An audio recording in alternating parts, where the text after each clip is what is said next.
Welcome everyone. My name is Eva Matthews, and today I'm going to give you a presentation on something that's very integral to our organization, which is customer service. We strive to provide up-to-date information for you about changes that are going on in our organization and where we are and what we plan to do. But this training is to give you basically some skills, some tools to use when you're going about your volunteer job and make you more confident in your volunteer role as someone who works with the public, with the community, and with our customers. I hope this training provides some insights to customer service, and this will be a great time if you need to address the level on the volume, you could do so. Also, if you have some type of paper and a written utensil, we will need one of those for the training. Not to take notes on, more to do a little activity a little bit later on. So I want to start by talking about customer service. We have each been customers. Every day we're customers over and over again. We interact with businesses, organizations, we buy goods. We are customers. So I want you to start by thinking about a time when you've had a bad customer service experience. How did that make you feel? I want you to write down 3 ways, 3 descriptor terms about how that made you feel while you were experiencing the bad customer service, and also maybe how you felt afterwards. So think about that, and think about that particular incident. What was going on with you?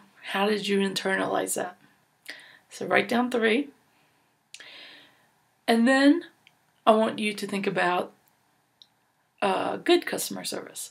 So just think about a time that you had really amazing customer service and you just felt like all your needs were met, and then write down 3 descripting kind of terms of how that made you feel. How it made you feel when you were experiencing it, when you walked out the door, and those we're going to kind of compare a little bit. So take a minute. So you should have 3 in your negative, kind of bad customer service experience, feelings, how you felt, and then 3 positive ones. And I want you to look at the words. The one thing that all these things have in common is they're all intense emotions. Customer service can either make you feel really bad or really, really good. And I've provided a list of example of how I felt in these situations. Another thing I want you to think about is who our customers really are. Our customers are really everyone that interacts with us.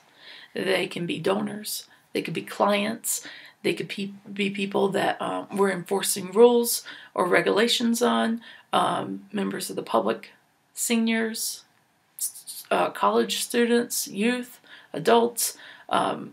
Everybody potentially is a customer. And it's important that every interaction we have with the public, that we're treating them like they are a customer, and even if they're not a customer right now, they could be. They could be a potential one down the road.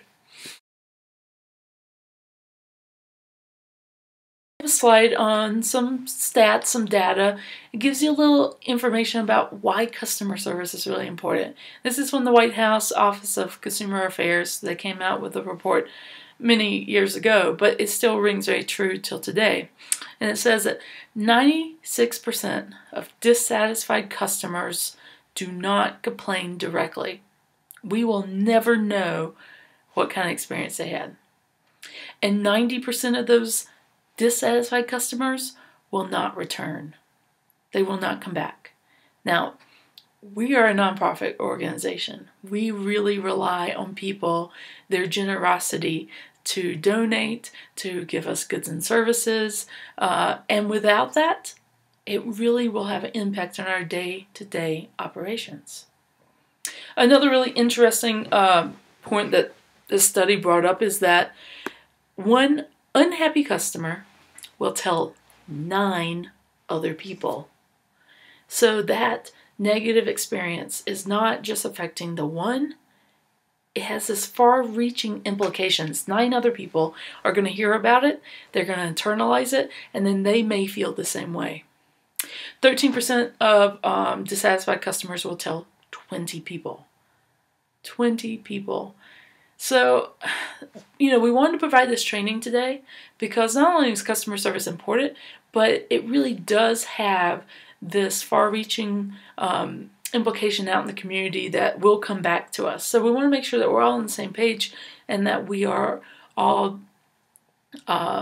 given the same information and tools so that we can go about making positive experiences. There's a little cartoon there on the screen, and that thing says, "The bad news is our customers hate us. The good news is we have fewer customers than we used to." Well, we don't want to have fewer customers. We need more customers. We want people to have positive experiences and not only come back to us, but to recommend it to friends, to say, hey, a great place to go is Larimer Humane Society. They have great customer service. They'll take care of you. What it really comes down to is perception. Perception really is everything. And there's a good story that kind of will relate this information to you, and it has to deal with a boat captain. So there's a captain, and he is navigating his boat in the darkness, and he sees some oncoming lights, and he tells his crew, I want you to signal to the oncoming vessel that they need to move 10 degrees south. And so they signal, and in return they get a signal back, and it says, no, you need to move 10 degrees north. Well, the captain of the ship is like, okay, well, maybe they don't know who they're talking to. So flash the lights and tell them that I'm the captain of a ship, and I say 10 degrees south. And then the response comes back, I'm a seaman first class, and you need to go 10 degrees north. Well, now, the captain's pretty frustrated. He's having a bad experience. And he, at this point, is like, you know what? We just need to let them know. I'm the captain of a battleship. And they have to go 10 degrees south. And so here's the funny part. The return reply from that seaman first class is, you are in a battleship, but I am in a lighthouse. So here's the thing. It really is about perception. If a customer perceives one thing and they don't have all the information, they can make assumptions about what our organization is, why we operate. So that's where you come in. As volunteers, we rely on you to provide customer service that will change people's perceptions.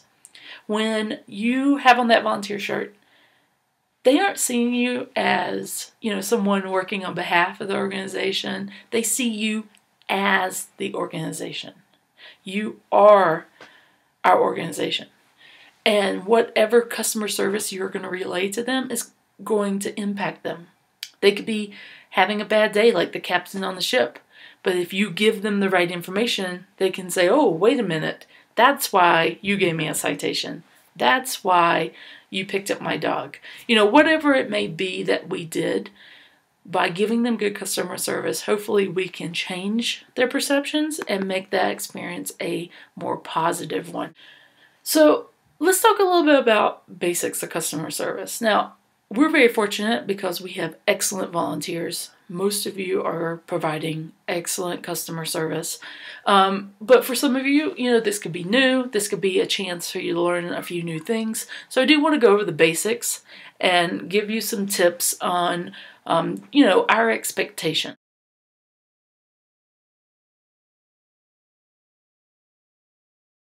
The first thing is a good first impression. The best thing to do is just remember when you're going to an event and volunteering, or even if you're working at one of our buildings, you're representing us.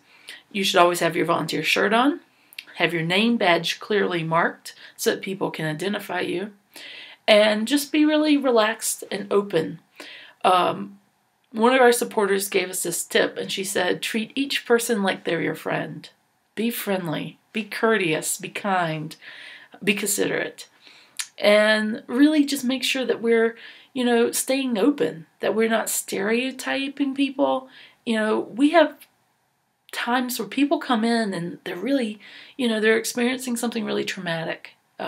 It can be really sad for them to surrender an animal to us, or to come in for owner-requested euthanasia, or whatever experience may be going on. So we need to make sure that we're not judging people for why they're there, but instead focus on how we can help them. How can we provide assistance in this time of need? Just staying positive and making sure that we're not letting outside things affect us. And then, of course, ethical behavior. We have a code of conduct. Every staff and volunteer is expected to follow the code of conduct. And that's things like honesty, doing the right thing, staying accountable for what you say. If you're at an event, you tell someone, I'll get back to you on that. Make sure you do get back to them on that, or you let a supervisor or staff member know, hey, this person needs a phone call. Just really live those principles with the public. And then we have something called the 8-4 rule. Some of you may not be familiar with this. So this is a rule that, would really benefit you when you're working at an outreach event with the public, or when you're working at one of our 2 buildings. So if someone is within 8 feet of you, you're going to make nonverbal contact. Eye contact, a smile, a wave, a nod, just some type of acknowledgement. And then when the person comes closer and they're 4 feet away from you, you're going to make verbal contact. Hi, how are you? How are you doing? How can I help you? Some type of friendly interaction. And that 8-4 rule would apply at our buildings. For instance, if you are a person that works at the front desk, when someone walks into the building, they're 4 feet away. You can go ahead and do the verbal greeting. But if you're at an outreach event and there's lots of people around, you're just going to be friendly, waving, nodding your head, making eye contact. Hopefully your friendly demeanor is going to entice people to come over, interact with you, and learn more about our organization. Basics of customer services: listening, actively listening to what people need. I have this picture that I provided on the screen of these 3 panels. The first one is what the customer describes, and it's kind of like a swing with 3 little platforms. What the person hears and builds for them, and then what they really want. All 3 totally different. When you're interacting with the public, our customers, you need to make sure that not only do you understand what they're saying, but vice versa, that they understand what you're saying. So if they're telling you about a problem that they're having, and you think you know what they're talking about, but you're not sure, stop, ask for clarification, and really make sure that you're clear. And then repeat what they said. So what I'm hearing is, this is your problem. And let them say, oh no, you're wrong, or yeah, that's exactly what I'm saying. And then that way we can find a better solution for them. And the same thing, if you're talking to someone, it's really great to make sure that you're using really clear, concise, basically communication. Don't use terms that the public may not be familiar with. We talk about in our organization RTOs and surrenders. Well, the basic public, they may not understand that. RTO is a return to owner. A surrender is when someone legally gives us ownership of the animal. But that's not familiar terms to people that aren't in this organization. So just make sure that when you're communicating that you're not using acronyms, that you're not talking about things that they don't understand. We want to make sure we're having really clear communication and also really great active listening. On this next slide, you're going to see a Bill Gates quote, and it says, "Your most unhappy customers are your greatest source of of learning. And I have a little story to tell you about how that kind of applies to us. So Amanda's driving down a winding road going up a mountain, and he sees a car approaching. And he slows down, and he sees a woman is hanging her head out of the window. And as he gets closer, she points at him and she says, "Pig." Well, this really takes him by surprise. And he gets kind of upset and he says, "You cow," and he keeps driving. So he's really flustered by this. This woman is kind of driving erratically. She's yelling names at him, and he drives around the curve of the mountain, and then he hits a pig. So think about that. When we have people yelling at us, are we hearing a threat, or are we hearing a problem that will help us grow as an organization?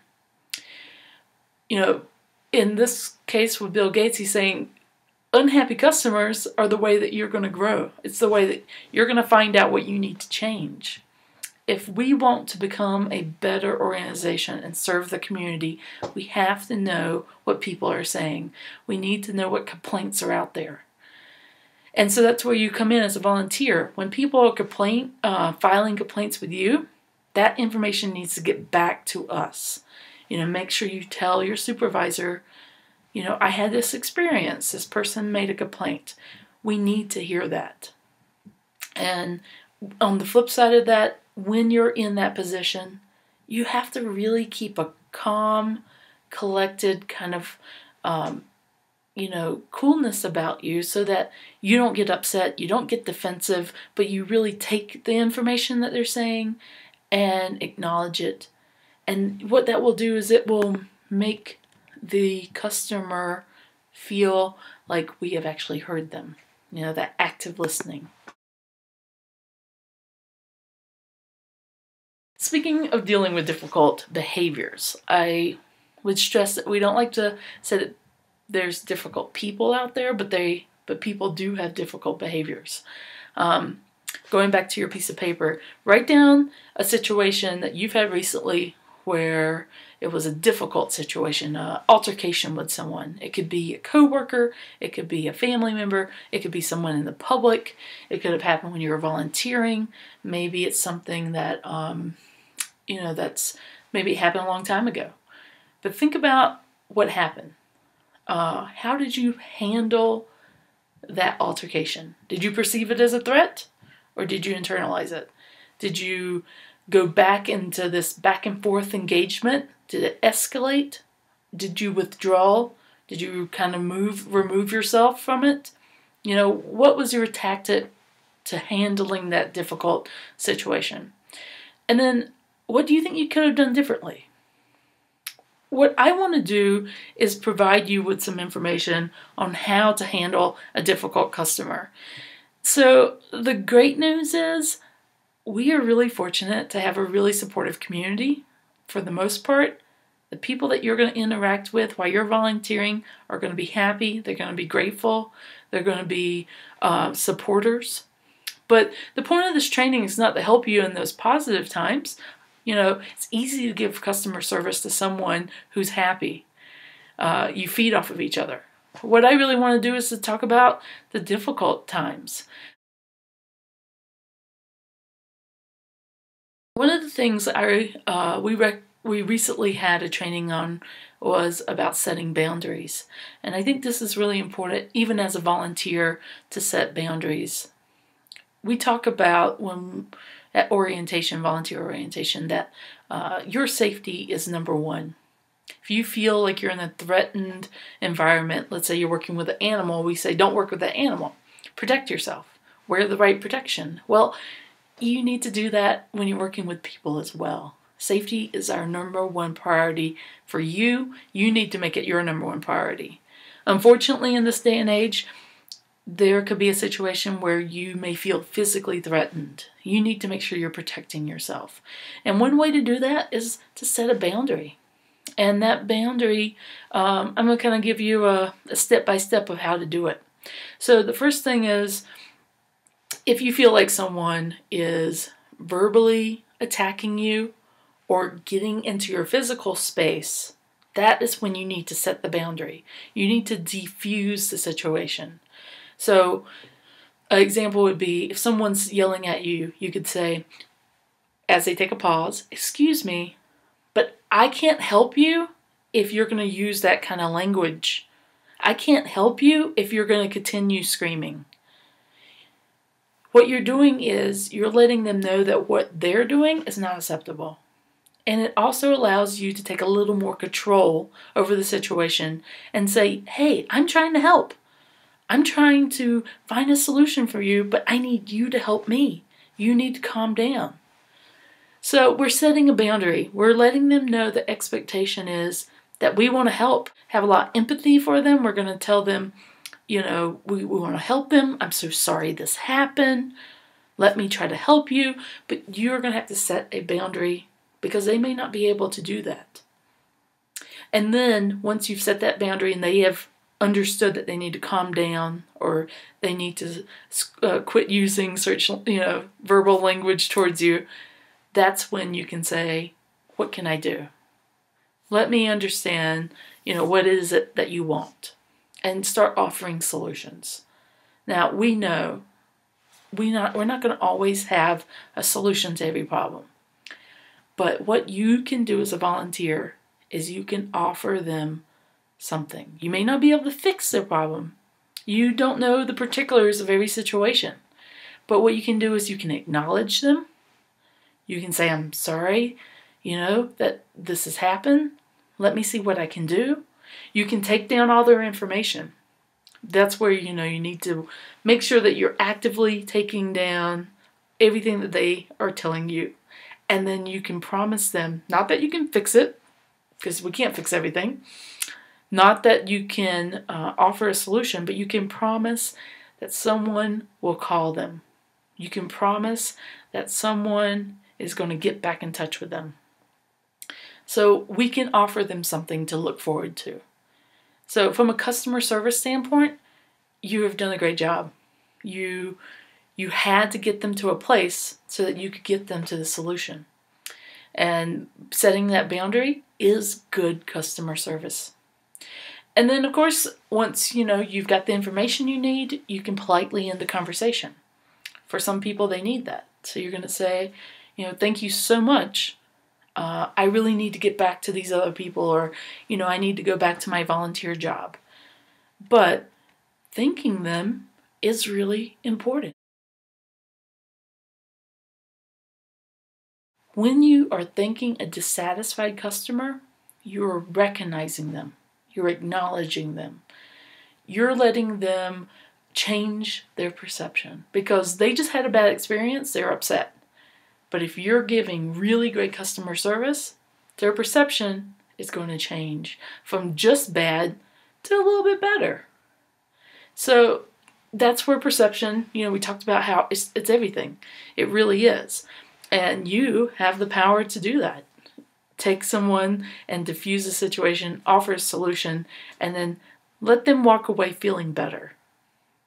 And then for our satisfied customers, it's like the icing on the cake. You're giving them one more lasting impression. The last thing they remember when they walk out the door is someone was smiling, someone was thanking them. They're going to feel good. That's what we want to do. We're going to do a little customer service activity. You can get out that piece of paper. And what I want you to do is I want you to write down your favorite color of M&M. So in the pack of M&Ms, you have green, yellow, brown, blue, red, or orange. Write down your favorite color right now. And then I want you to write if you prefer plain M&Ms or peanut M&Ms. On the screen, I have a picture of some M&Ms on the table. They're all plain M&Ms, no peanut. But there's all different colors. And I want you to look at that, and there's 24 plain M&Ms there. I want you to count how many are your favorite color. And then I want you to also think, did you get your preference?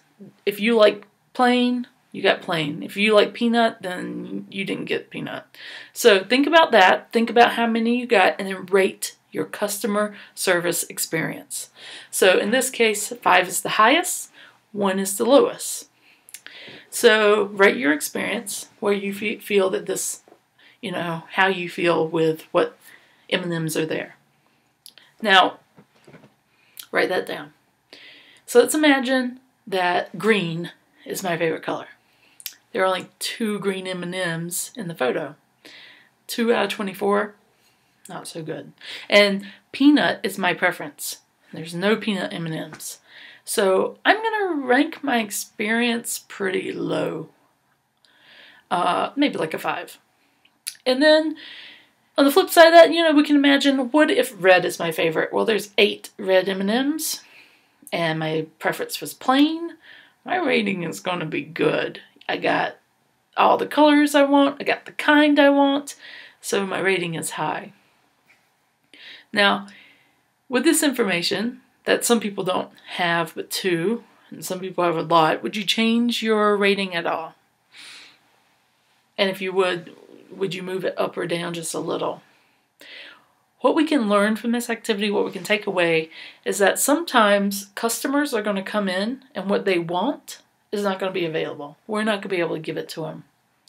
If you wanted a package full of green M&Ms and you opened up this package, you're not going to be happy. So before they even interact with the human, they've had a bad customer experience. This is where you as a volunteer can change that. You can change their perception by giving them great customer service, and hopefully you're not going to be able to give them exactly what they want, but maybe you can give them information that makes them feel a little bit better.